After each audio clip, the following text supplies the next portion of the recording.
ఎప్పుడైనా మనం పరలోకంలో భోజనం చేస్తామా అనిపించిందా?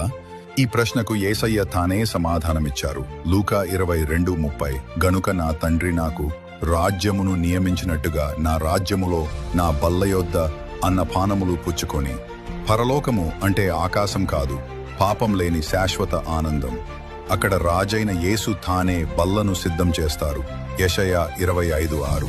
ఈ పర్వతం మీద సైన్యములకధిపతియగు యెహోవా సమస్త జనముల నిమిత్తము క్రొవ్విన వాటితో విందు చేయును.